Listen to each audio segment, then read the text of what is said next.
Mega mega mega meter నీలో ఉంది mega meter నువ్వే నాకు లక్కీ మ్యాటర్ కొట్టేద్దాంలో పోస్టర్ కరెక్ట్ ఎగ్జాంపుల్ ఇస్తారనమాట. అంటే మనకి ఇంకా తెలిసిపోతుంది ఎలా పాడాలనేది.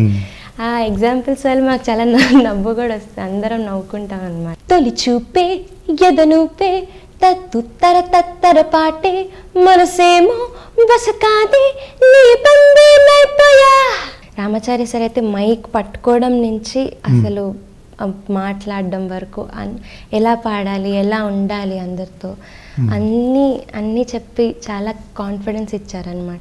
మే తుఝసే ప్యార్ నహీ కర్తీ అందులో బాలీవుడ్లో పాడతానని నేను అస్సలు అనుకోలేదు. నవార్ మంచం మీద ముసలావిడ కూర్చొని ఒడియాలు వేస్తుంటుంది. ఆ ఒడియాలు వేసేవాడ ఎలా పాడుతుంది, రొమాంటిక్గా పాడదు కదా.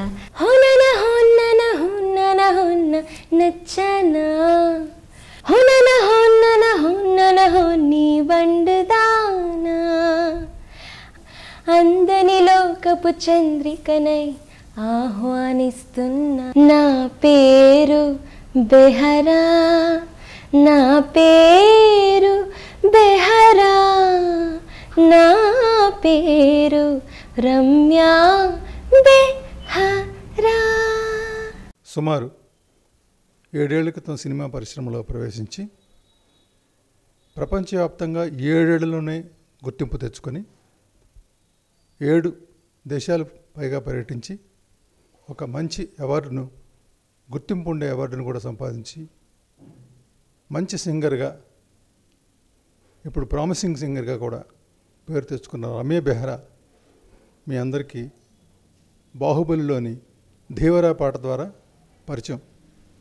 ఆ అమ్మాయిని పరిచయం చేసే అవకాశం ఇవాళ ఇండియా గ్లిడ్జ్ తీసుకుంటోంది. నమస్తే అమ్మా. ఈ మధ్యన నువ్వు చాలా దేశాలు పర్యటించడం వలన మీ పుట్టినరోజు కూడా పై దేశంలోనే జరుపుకొని అంత బిజీ అయిపోయావు. ఒక దేశంలో అని జరగలేదు సార్. ఫస్ట్ అమెరికాలో జరిగింది, తర్వాత ఫ్రాంక్ఫర్ట్లో జరిగింది, తర్వాత ఇండియాలో జరిగింది, ఫ్లైట్లో జరిగింది అనమాట నా బర్త్డే. ఇది ఒక మెమరబుల్ బర్త్డే నీకు ఈసారి. ఇది సింగర్స్ డే అవుతుందేమో. ఇంకా నీ గురించి ఇండియా గ్లిడ్జ్ ప్రేక్షకులకి చెప్దామని అనుకుంటున్నాను నీ ద్వారా. ఫస్ట్ అసలు నీ పాడడం కెరియర్ కన్నా ముందర నీలో ఒక ఇన్స్టింక్ట్ ఉండాలి కదా, అది ఎప్పుడు మొదలైంది? మీ ఇంట్లో చెప్తున్నారు 3వ ఏడునే పాడేవని, అది ఎలాగ, ఏ పాటతో మొదలైంది చెప్పమ్మా. అది యాక్చువల్లీ మా మమ్మీ డాడీ చెప్తారు నాకు. హమ్ ఆప్కే హై కౌన్ పాటలు రిలీజ్ అయినప్పుడు ఆ క్యాసెట్ ప్లే చేసేవారు. చేసేటప్పుడు నేను అన్ని పాటలు పాడేసేదాన్ని అనమాట, విత్ లిరిక్స్, వచ్చిన రాని లిరిక్స్తో అన్ని సాంగ్స్ పాడేదాన్ని అంట. సో ఇక్కడ పద్మ గారని ఇక్కడ మా ఇంటి ఎదురుగుండానే ఉండేవారు టీచర్, మ్యూజిక్ టీచర్. సో అక్కడ చేర్పించారనమాట నన్ను, మా అక్క. నాకు 2 అక్కలు, వాళ్ళిద్దరు కూడా పాడతారనమాట. సో మేము ముగ్గురం ఆవిడ దగ్గరికి వెళ్ళేవాళ్ళం నేర్చుకోవడానికి. సో అలాగా మొదలైందనమాట. తర్వాత ఇక్కడ మా ఇంటి దగ్గర అష్టభుజాదేవి గుడి అని గుడి ఉంది. అక్కడ రెగ్యులర్గా కాంపిటీషన్స్ జరిగేవన్నమాట. పండగలకి జరిగితే దానికి రెగ్యులర్గా వెళ్ళేదాన్ని కాంపిటీషన్స్కి. కన్సలేషన్ ప్రైజ్, 3rd ప్రైజ్ అలా వచ్చేవన్నమాట. అయితే ఒకసారి పాడేటప్పుడు కరుణశ్రీ గారని, కరుణశ్రీ ఆంటీ అని ఆవిడ విన్నారు నా పాట. విని మా అమ్మగారికి ఇలా రామాచారి గారు అని ఉన్నారండి నల్లకుంటలో, ఆయన నేర్పిస్తారు లైట్ మ్యూజిక్, అక్కడ చేర్పించండి అని చెప్పారు. సో మేము రామాచారి గారి నెంబర్ కనుక్కొని ఆయనకు ఆడిషన్ ఇచ్చి LMAలో జాయిన్ అయ్యాను. 7th class little musicians academy. So little musicians అకాడమీలో 7th క్లాస్ ఎండింగ్లో జాయిన్ అయ్యాను నేను. సో అప్పటి వరకు స్కూల్లో ఏదైనా కాంపిటీషన్స్ ఉంటే పాడడము, స్టేజ్ మీద అసెంబ్లీ అప్పుడు పాడడము, అలా చిన్న చిన్న పాడడం అయింది. LMAలో జాయిన్ అయ్యాక LMAలో జాయిన్ అయ్యేటప్పుడు కూడా సండే జరిగేది క్లాసెస్. సండే నాకు వెళ్ళబుద్ధి అయ్యేది కాదనమాట, ఎందుకంటే సండే ఒక్కరోజే హాలిడే కదా. సో కొంచెం బాధపడుతూ వెళ్ళేదాన్ని ఫస్ట్ 2 క్లాసెస్. మా మమ్మీకి చాలా ఇంట్రెస్ట్ అనమాట మ్యూజిక్ అంటే, తను తీసుకెళ్ళేది, వెళ్ళాను, చాలా ఇష్టం. నేర్చుకున్నారు కొన్నాళ్ళు, ఒక 2 years నేర్పించారు కూడా. వీణ వాయిస్తారు మమ్మీ. ఇప్పుడు మానేసింది. మమ్మీ తీసుకెళ్ళేవాళ్ళు అనమాట పట్టుబట్టి పద పద అని. తర్వాత 2 క్లాసెస్ తర్వాత నాకే ఇంట్రెస్ట్ వచ్చి మమ్మీ వచ్చినా రాకపోయినా నేనే వెళ్ళిపోయేదాన్ని అనమాట క్లాసెస్కి. సో ఇంట్రెస్ట్ ఫ్రెండ్స్ నుంచి మ్యూజిక్ నుంచి అంటే చాలా ఇన్స్పైరింగ్గా చెప్పేవారు రామాచారి సార్, సింగింగ్ గురించి వాటి గురించి ఇన్స్పైరింగ్గా చెప్పేసరికి నేను చాలా ఇన్స్పైర్ అయ్యేదాన్ని అనమాట. రామాచారి సార్ మెయిన్ రీజన్ నేను ఇది మెయిన్ కెరియర్గా చూస్ చేసుకోవాలంటే. సో ఇండస్ట్రీలో ఎవరికి ఏ సింగర్ కావాల్సి వచ్చినా రామాచారికే కబురు పెట్టడం ఒక అనవాయితీగా కొన్ని సాగుతోంది. సో అలాగా రామాచారి నిన్ను ఎక్కడ ఫస్ట్ ఇంట్రొడ్యూస్ చేశారు? యాక్చువల్లీ ఎల్ఎంఏవి షోస్ జరుగుతుంటాయి. యాక్చువల్లీ ఎల్ఎంఏలో ఆడిషన్ ఇచ్చినప్పుడు నీవు లేక వీణ పాడాను అనమాట. గ్రేడ్స్ ఉంటాయి ఎల్ఎంఏలో. సో నీవు లేక వీణ పాడాక A+ గ్రేడ్ ఇచ్చారనమాట. ఇచ్చి నువ్వు సంగీతం ఆపకుండా ఉంటే మంచి సింగర్ అవుతావమ్మా అని చెప్పారు. అప్పటి నుంచి ఏవైనా పాటలు పాడేటప్పుడు ఒక్కొక్కరిని లేపి అడగడం, పాడండి అని అడగడం, రాగాలు ఏమైనా నేర్పించాక ఈ రాగంలో హమ్మింగ్ చేయండి అని అడగడం, అలా చేసేవారు. అలా కొంచెం అలవాటైంది జనాల దగ్గర పాడడము. తర్వాత ఎల్ఎంఏవి రెగ్యులర్గా ప్రోగ్రామ్స్ జరిగేవి. త్యాగరాయ గాన సభలో, రవీంద్ర భారతిలో, వైజాగ్లో రెగ్యులర్గా ప్రోగ్రామ్స్ జరిగేవి. అక్కడ మేము పాడేవాళ్ళం లైట్ మ్యూజిక్ సాంగ్స్. అక్కడ అలవాటైంది. తర్వాత ఒక ఆల్బంలో పాడిచ్చారనమాట నాన్న మీద పాట. సో ఆ పాట ఫస్ట్ అసలు స్టూడియోలో ముందర కోరస్ పాడేవాళ్ళం అందరం కలిసి, మా బ్యాచ్ అందరం కలిసి సార్ ఆల్బమ్స్లో కోరస్ పాడేవాళ్ళం, చారి సార్ ఆల్బమ్స్లో. కానీ ఫస్ట్ సోలో సాంగ్ అన్నది పాడిచ్చారని ప్రజ్ఞ అనే ఒక ఆల్బంలో, చిన్నజీఆర్ స్వామి గారి ఆల్బంలో నాన్న మీద పాట పాడడం జరిగింది. నాకు మా నాన్నగారు అంటే చాలా ఇష్టం. సో ఆయన మీద పాట ఫస్ట్ పాడడం అనేది చాలా నాన్నకు ప్రేమతో. సో రామాచారి గారు తన దగ్గరకు వచ్చిన శిష్యుల్ని ఏదో అవకాశం దగ్గర ఇంట్రొడ్యూస్ చేయడం, తద్వారా పైకి రావడం అనేది ఫీల్డ్లో కొన్నాళ్ళు బట్టి జరుగుతుంది. అలాగే నిన్ను ఎక్కడ కరెక్ట్ ప్లేస్లో పెట్టడం నుంచి ఇలా వచ్చు? 2008 ఆ టైంలో వజ్రోత్సవాలని జరిగాయి. అప్పుడు చిత్ర గారు ఒక స్వాగతం గీతం పాడారు. దానికి కిరాణి గారు మ్యూజిక్ డైరెక్షన్ చేశారు. సో అక్కడికి మేము 30 మంది పిల్లలం వెళ్ళాం, చిన్న పిల్లలం పెద్దవాళ్ళు అందరూ 30 మందిని తీసుకెళ్లారు. రామాచారి సార్ కోరస్ కావాలంటే తీసుకెళ్లారు. సో అక్కడ పెద్ద స్టూడియో, పెద్ద మ్యూజిక్ డైరెక్టర్ని చూడడం ఫస్ట్ టైం అనమాట మా అందరికి. సో అప్పుడు మమ్మల్ని అందరినీ పాడించడము, ఒక్కొక్క లైన్ పాడించడము, అది చాలా బాగా జరిగింది. 2 days కంటిన్యూస్గా జరిగింది అనమాట. కిరాణి సార్ కూడా మా అందరితో కూర్చొని సరదాగా గడపడం మాకంతా చాలా ఎక్సైటింగ్గా అనిపించింది. సో అది ఫస్ట్ టైం ఒక సినిమా అట్మాస్ఫియర్ చూడడం, పాడడం, స్టూడియోలో పెద్ద స్టూడియోలో అంతమంది ముందర పాడడం ఫస్ట్ టైం. తర్వాత అప్పటి నుంచి అప్పుడప్పుడు కిరాణి సార్ కోరస్లకు పిలిచారు. తర్వాత వెంగమాంబ అని 2009లో పిలిచారనమాట. ఒకటి ముత్యాల హారతి నలుగురం కలిసి పాడాము, ఇంకొకటేమో చిన్న 2 lines పాడాను అనమాట ఒక సాంగ్లో. సో వెంకటపతి నాపతి అన్న సప్తగిరీసుని పాట పేరు. అందులో ఒక 2-3 lines పాడాను అనమాట. వెంకటపతియే నాపతి అన్నది పసిపాప వెంగమాంబ, తిరుమల కోవెల అత్తిల్లన్నది సిరికన్నె వెంగమాంబ. ఈ 2 lines. సో ఈ 2 lines పాడడం జరిగిందనమాట. అది సో ఫస్ట్ సినిమా వెంగమాంబ అనమాట. అంతకుముందు కోరస్లో నీ వాయిస్ ప్రముఖంగా ఉన్న పాటలు ఏమున్నాయమ్మా?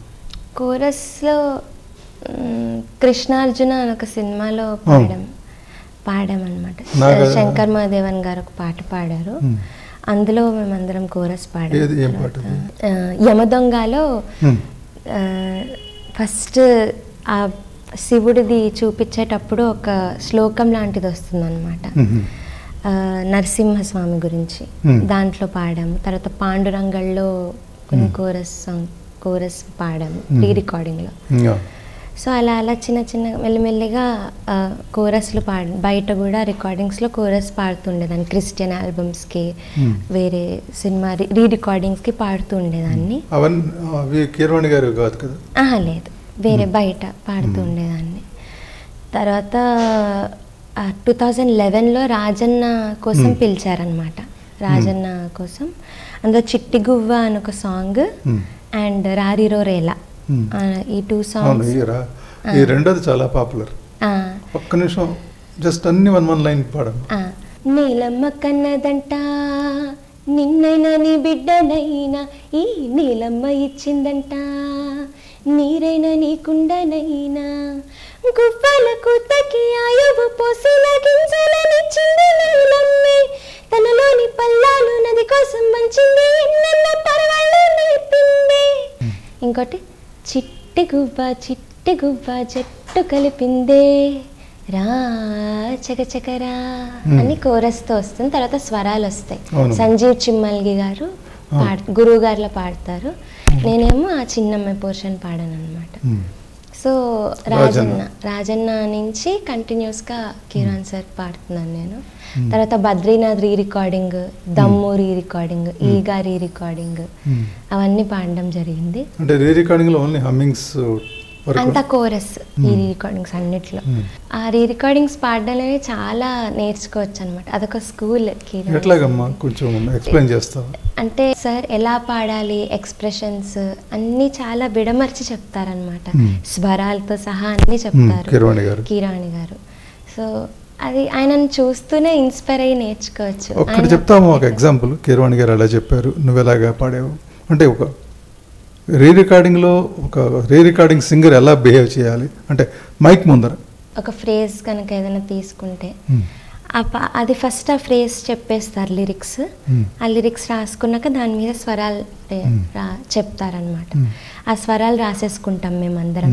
తర్వాత దాని ఫీల్ చెప్తారు, అది ఎలా పాడాలి, దానికి ఒక సీన్ ఎక్స్ప్లెయిన్ చేస్తారనమాట. ఆయన ఎగ్జాంపుల్స్ చాలా బాగుంటాయి అన్న, చాలా క్రియేటివ్. నాకు తెలుసు ఆయన స్టైల్ నాకు తెలుసు. ఇప్పుడు బాహుబలిలో కొన్ని రికార్డింగ్ బిట్స్ ఉన్నాయి అనమాట. ఓదే దాదర బోదే దాదర అలాంటివి కొన్ని ఉన్నాయి అనమాట. సో అవి వాటికి లిరిక్స్ రాసి స్వరం చెప్పి, ఇప్పుడు ఒక ముసలావిడ ఇప్పుడు మంచం ఉంటుంది కదా, నవార్ మంచం మీద ముసలావిడ కూర్చొని ఒడియాలు వేస్తుంటుంది. ఆ ఒడియాలు వేసేవాడు ఎలా పాడుతుంది, రొమాంటిక్గా పాడదు కదా. ఆ ఒడియాలు వేసేవాడు ఎలా పాడతారో అలా పాడండి మీరు అని కరెక్ట్ ఎగ్జాంపుల్ ఇస్తారనమాట. అంటే మనకి ఇంకా తెలిసిపోతుంది ఎలా పాడాలన్నది. ఆ ఎగ్జాంపుల్స్ వల్ల మాకు చాలా నవ్వు కూడా వస్తుంది, అందరం నవ్వుకుంటాం అనమాట. అందులో చిన్న హ్యూమర్ కూడా ఉంటుంది సార్, సెన్స్ ఆఫ్ హ్యూమర్ అసలు చాలా బాగుంటుంది. అలా హ్యూమరస్ గా బుర్రలోకి ఎక్కిస్తారు. సో కరెక్ట్ ఎగ్జాంపుల్ ఇస్తారనమాట. సో అది దాంతో మాకు అందరికి మూడు అర్థమైపోతుంది. రాజన్న తర్వాత గుర్తింపు తెచ్చిన సినిమా ప్రేమ కథా చిత్రం మూవీలో జీవన్ గారు మ్యూజిక్ డైరెక్టర్, ఆయన కీరవాణి సార్ దగ్గర కీబోర్డ్ వాయిస్తారు. జేబీ గారు ఆయన కూడా చాలా ఎంకరేజ్ చేస్తారనమాట. కీరవాణి గారి దగ్గర కీబోర్డ్ ప్లేయర్, మణి శర్మ గారి దగ్గర చాలా మంది దగ్గర ప్రోగ్రామ్ చేశారు ఆయన. అండ్ ఆయన ప్రేమ కథా చిత్రంలో కొత్తగున్న హాయనొవ్వ పాట పాడించారనమాట. సో ఆ పాట పాడేటప్పుడు నాకు అసలు ఫుల్ థ్రోట్ ఇన్ఫెక్షన్ అనమాట. కానీ ఆ రోజే ఇచ్చేయాలి, ఉత్త ట్రాక్ కోసం అన్నారు. కానీ ఆ ట్రాక్కి పాడిందే ఉండిపోయింది, ఫైనల్ అయిపోయింది. సో అది నా ఫస్ట్ గుర్తింపు తెచ్చిన సాంగ్. అంటే కొంచెం ఒక లైన్. కొత్తగున్నా హాయనుబా మత్తుగున్నా మాయనుబా అని వస్తుంది. సో ఈ పాట మాంటేజ్ సాంగ్ అనమాట సినిమాలో. సో ఈ పాట నాకు మంచి గుర్తింపు తెచ్చిపెట్టి. అంటే ఎవరెవరు ఏమన్నారు? ఇది చాలా మంది సింగర్స్, రామాచారి సార్ అందరు కాల్ చేసి చాలా బాగా పాడావు అని చెప్పారు. యాక్చువల్లీ నా గొంతు పోవడం ఒక ప్లస్ పాయింట్ అయిందనమాట ఆ పాటకి. హస్కీగా బాగా, సో అది ప్లస్ పాయింట్ అయింది ఆ పాటకి. సో చాలా మంది బాగుందని చెప్తారనమాట. సో ఈ ప్రస్తావనలో బాహుబలి తగిలింది. Which is a almost bench mark for your career కదా. ఆ బాహుబలిలో ఒకసారి నచ్చనా అంతగానా అందని లోకపు చంద్రికనై ఆహ్వానిస్తున్నా అల్లరి ఆశలాభిసారికనై నీకై చూస్తున్నా. ఈ బాహుబలి తమిళ వెర్షన్ కూడా పాడినట్టున్నావు కదమ్మా. సార్ తమిళ వెర్షన్ ఒక్క లైన్ సిందేనా நீ வண்டுதானா அந்தரத்தில் முழுவெண்மதியாய் உன்னை அழைத்தேனா இந்திரலோகத்து சுந்தரி உனக்காய் முளைத்தேனா.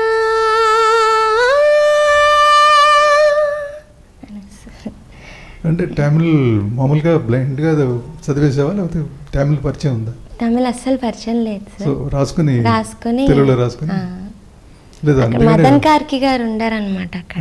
మదన్ కార్కి గారు ఉండి అందరికి చెప్పారు ఇట్లా వర్డ్స్ ఇలా పలకండి ఇలా పలకండి అని ఒక్కొక్క వర్డ్ చెప్పారనమాట.